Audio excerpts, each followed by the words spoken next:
Hello YouTube, Ash here and welcome to another episode of Ash Talks. Today I'm doing a ranking video and I'm going to be ranking all 10 Star Wars movies from worst to best in preparation for the Rise of Skywalker. However, I'm not alone in this video because I'm being joined by 10 fantastic YouTubers. Yes, this is my big collaboration video.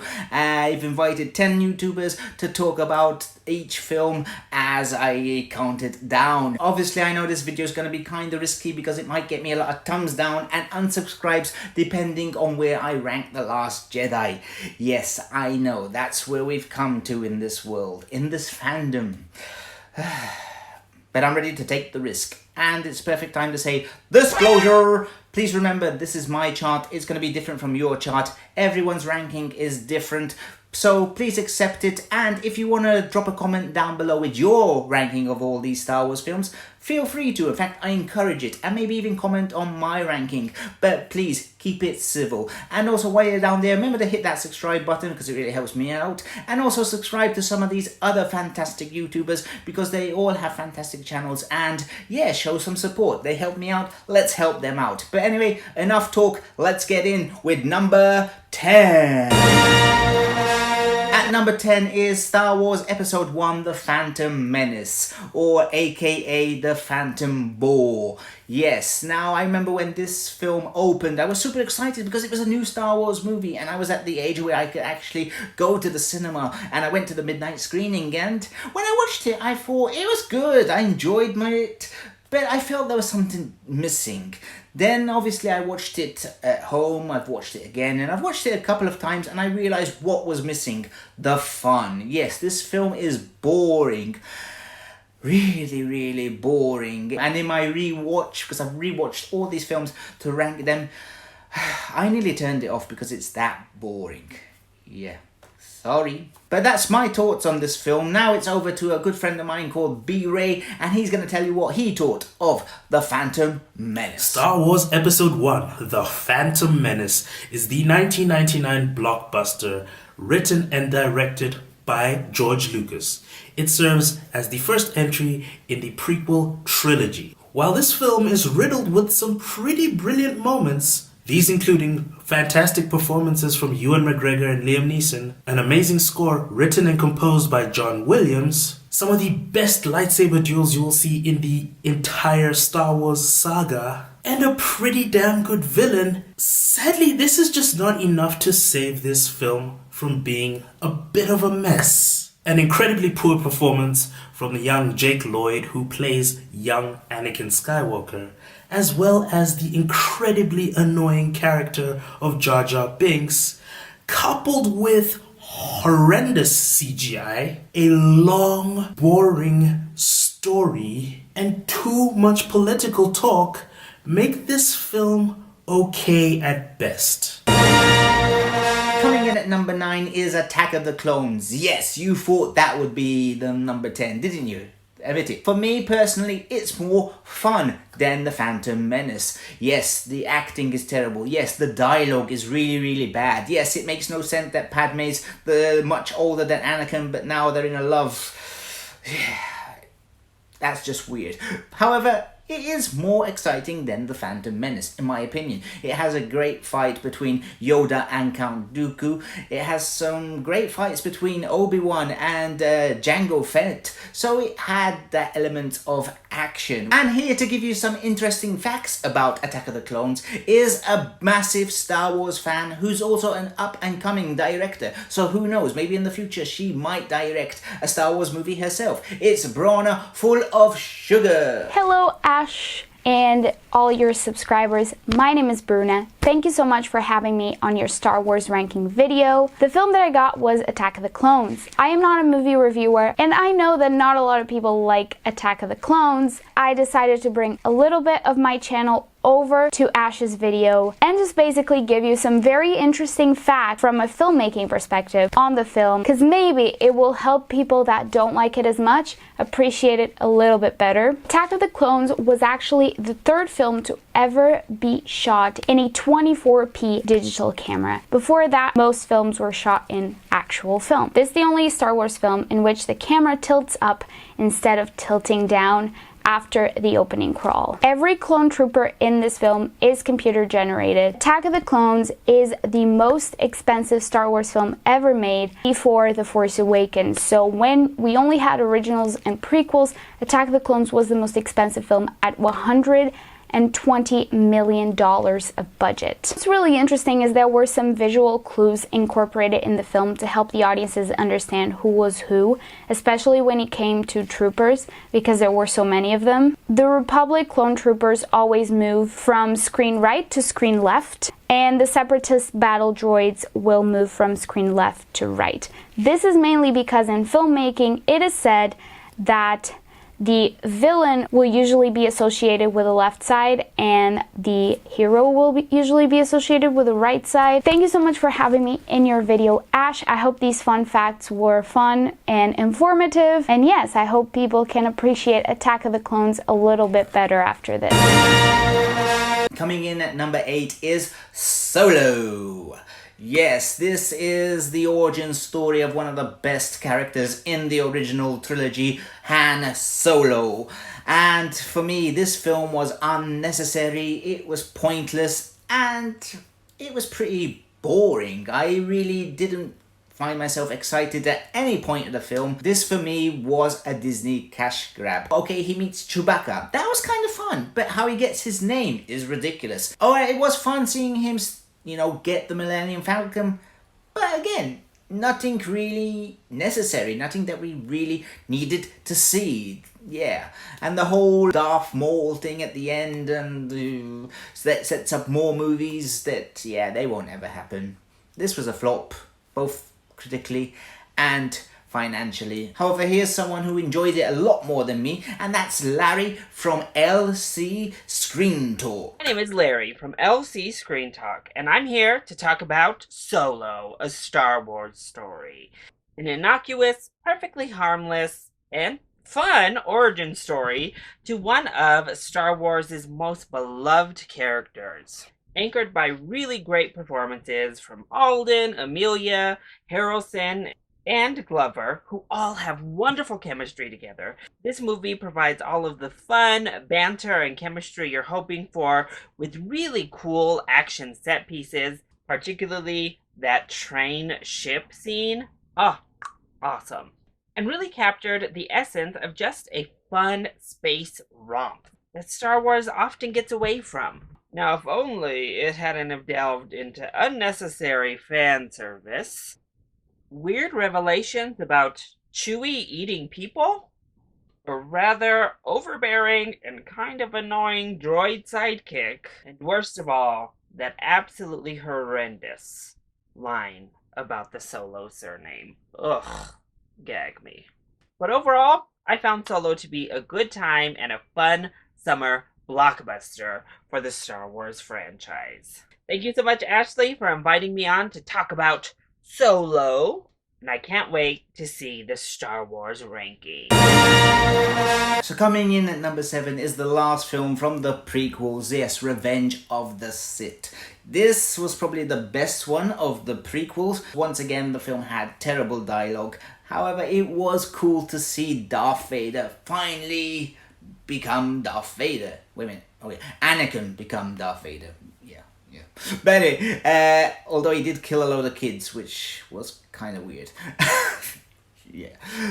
But the final battle between Anakin and Obi-Wan was really cool, really exciting. Although, yeah, the ending with the high ground, yeah. However, with the good, we had lots of bad, especially the whole Padme saga, the whole no! And this is something that I've said to many people. I would have basically took all 3 films in the trilogy, chopped them up and made one good movie, because each film had decent elements, but, you know, as 3 different movies, they're all overlong, boring, and had lots of side plots, which no one really cared about. And here to talk about it is Anthony from the SilverScreen Analysis.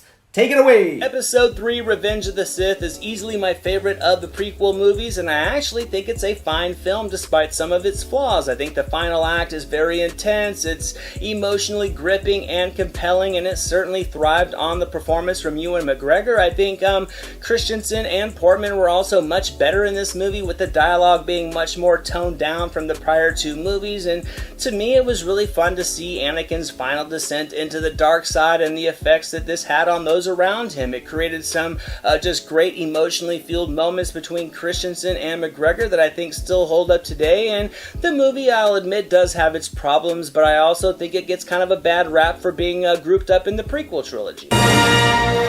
Coming in at number 6 is, drumroll, The Last Jedi. Yes, people, there it is. It's not number 10, it's not number 1, but it's number 6. Bang in the middle. Because I don't love the film, I don't hate the film. I thought the film was fine. I enjoy it. It's entertaining. I thought there was some really cool action set pieces. Especially, I really love the scene of Luke going like this after getting fired upon. I thought that was really badass.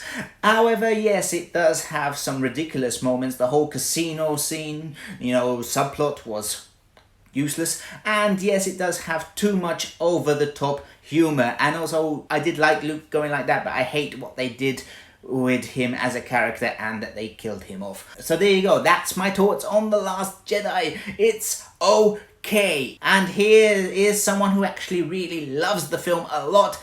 It's Ren Geekness! Thank you so much, Ash, for having me being a part of your Star Wars series. I'll happily talk about Star Wars any day. And you gave me The Last Jedi, which nowadays on the internet, talking about The Last Jedi is like putting a target on my own back. Which I'll happily do because I love The Last Jedi. I loved ever since the first time I saw it, before the explosion, before everyone reacted to it. I just love this film. I love the structure, I love the narrative, I love how it explores the Force, and I love that we follow characters who still don't fully understand the Force. That's what I've always loved about Kylo and Rey. I loved it in The Force Awakens, and I loved it even more in this film. And I love Luke Skywalker. I think this is the best interpretation of Luke Skywalker we've ever had. This is the only logical path for the character to have after his family history and after what happened in the original trilogy. I love the Rashomon way of how they tell the story.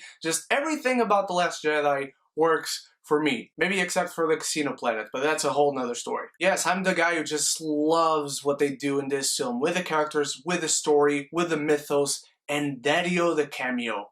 Mwah! It's magnificent. Once again, thank you so much, and if you guys like me, I'm sure there'll be links for my channel on Ash's video. And so until I see us again, love each other, love the movies, and may the Force be with you. At number 6 is Rogue One. Yes, the prequel to A New Hope, because that's basically what it is, and also a film made to solve the plot hole in A New Hope. That, again, that's what it is an entertaining movie. It's completely different than most of the other Star Wars films, and yeah, I liked it. Some of the characters are a bit annoying, but overall it's a much darker Star Wars movie, and it has one of the best Darth Vader moments in all of Star Wars. That scene when he's in the corridor is just so kick-ass, and it really makes you want to see a standalone Vader movie. Yes, okay, we got the prequels, they're not Vader movies. We want a proper Vader movie. Although it probably will end up like Solo, knowing Disney. But anyway, that scene itself was fantastic. Everything was cool, and it's nice that we actually see the heroes lose. Although they win, but they lose. So yeah, it's a much darker Star Wars movie. And here to talk more about it is the Greek Geek himself, Paul. First off, I want to say thank you, Ash, for including me in your video. I love the idea. And thank you for giving me Rogue One, which is a movie that I absolutely love. This movie to me is a perfect example of how to do fan service correctly. There is so much that Star Wars fans can enjoy from this movie. For example, that Darth Vader hallway scene that happens at the end of the movie is one of my favorite scenes in all of Star Wars-dom. To me, this one really captures the feeling of the older Star Wars movie. We see the Empire where it's at its peak. We have a great, diverse cast of characters that a lot of them I really like Director Krennic, Chirrut Imwe, and the sassiest droid I know, K2SO. He is taking us to... Quiet! There are also some characters that I just thought were pretty so-so, like Jin Erso and Cassian Andor, which I thought were both pretty bland and boring. But it's okay, it's not like one of them's going to get their own TV series. Oh no. And I like how this movie focuses more on the war aspects, and we see how the Empire came to see the rebels as a serious threat and not just a minor rebellion.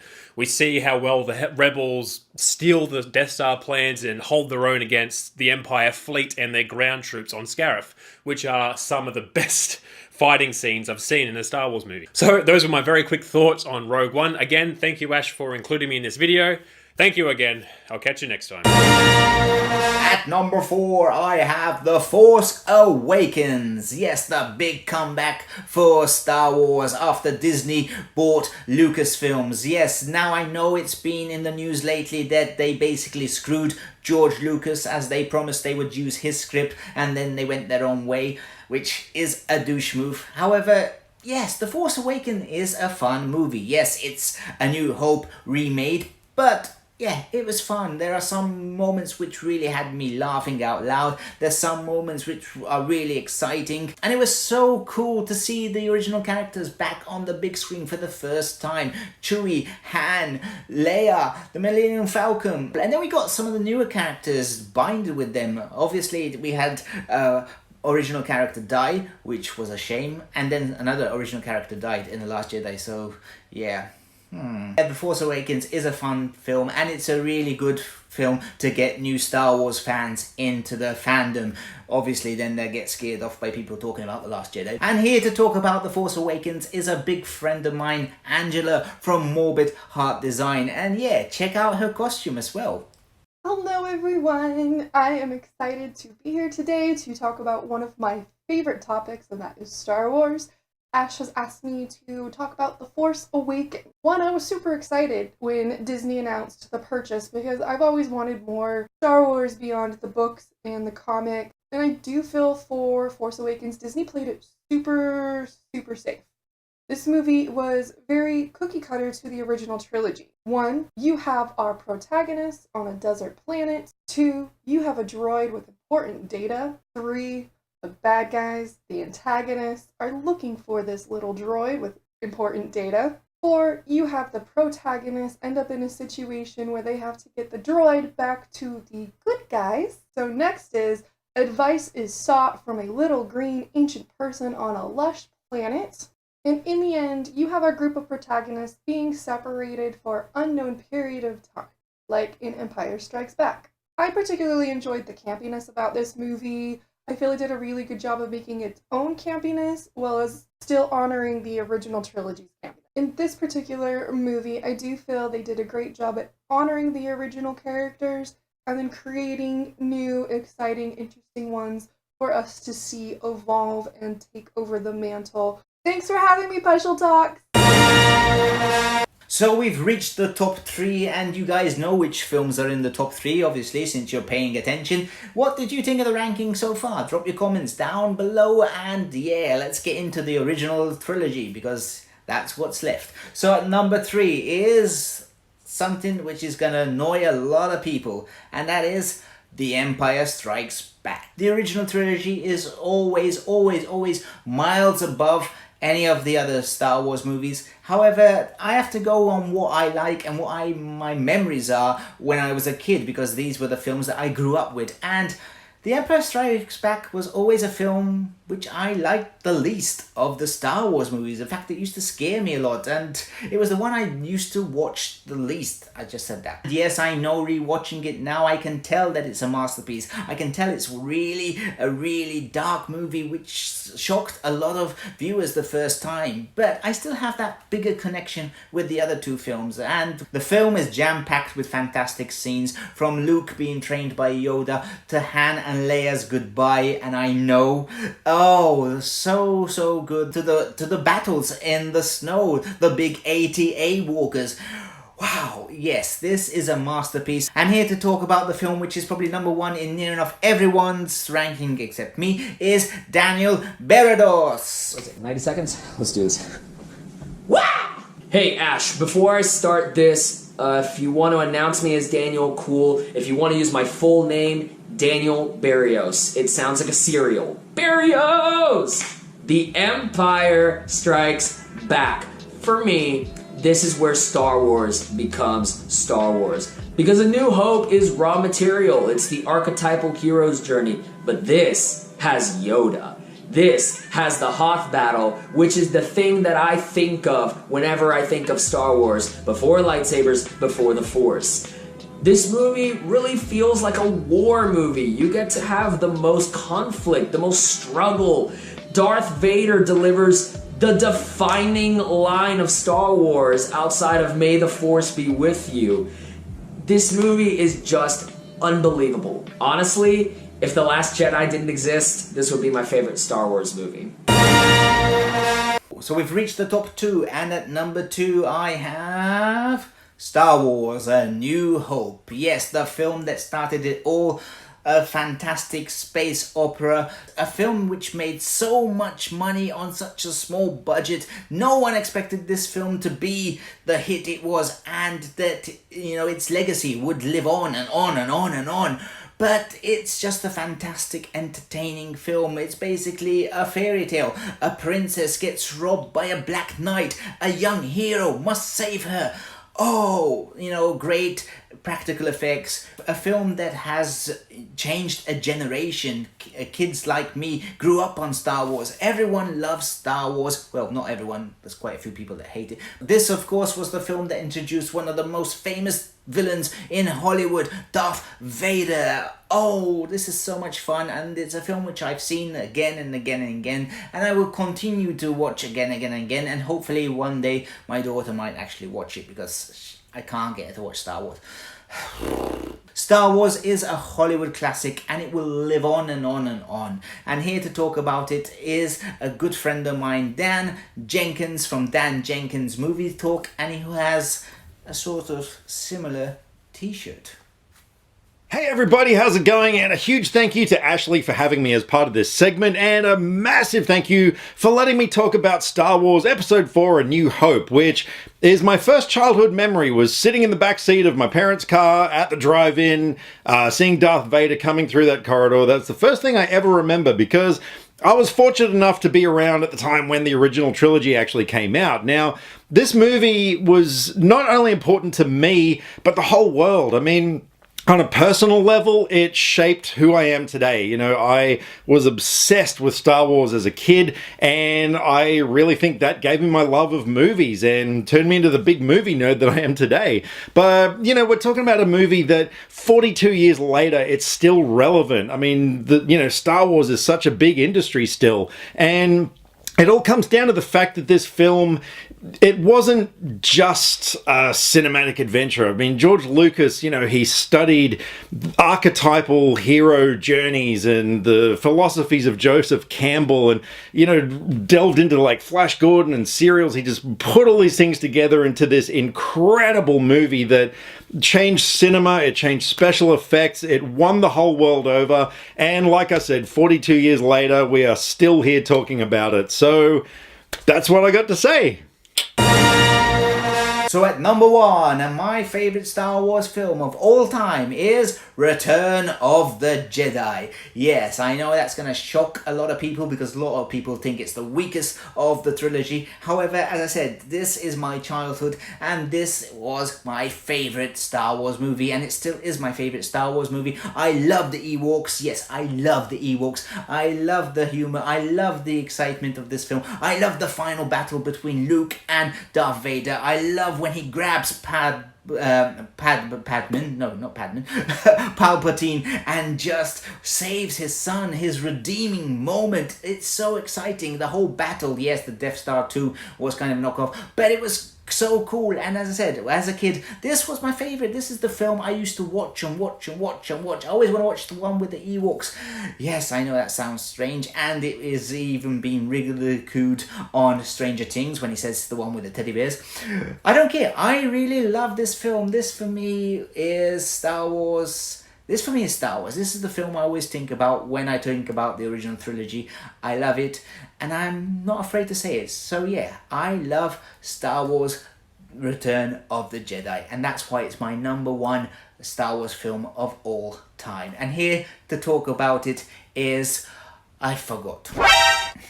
And here to share his thoughts about Return of the Jedi is Brett from BAMTubeTV. Hey Ashley, thanks for having me on. As for Return of the Jedi, it was originally my favorite of the original trilogy, but after a recent rewatch, I realized that it is actually the weakest. Now that does not mean that it is a bad movie by any stretch of the imagination. It is just much goofier and kid-friendly than the last two, but nevertheless, it is still a ton of fun and filled with heart. What really makes this a worthy sequel and finale to the original trilogy is the last half an hour or so. The rebellion is led into a trap, all hope seems lost, and Luke must resist the Emperor's temptation to join the dark side. It leads to the climactic and epic final battle between Luke and Vader, the destruction of the second Death Star, the supposed death of the Emperor, and ends on the bittersweet note of Vader's redemption. Now it may not be the best in the Star Wars trilogy in my eyes, but it is most definitely the perfect way to end the original trilogy. So anyway, that's it. That was my Star Wars ranking video. What do you think of my choices? Do you think I'm crazy for putting Return of the Jedi #1? Or do you agree that it's a really fantastic movie? You know, drop your comments down below and maybe even drop your ranking too. And remember, please subscribe to the YouTubers that help me out. All of them have fantastic channels and they deserve your love. So yeah, give them a sub. And also, if you did like the video, maybe hit that like button as well, because it really helps me out a lot. And if you are new to the channel, consider watching some of my other videos down below and maybe hit that subscribe button too. And I will see you all next time. May the Force be with you. Bye bye.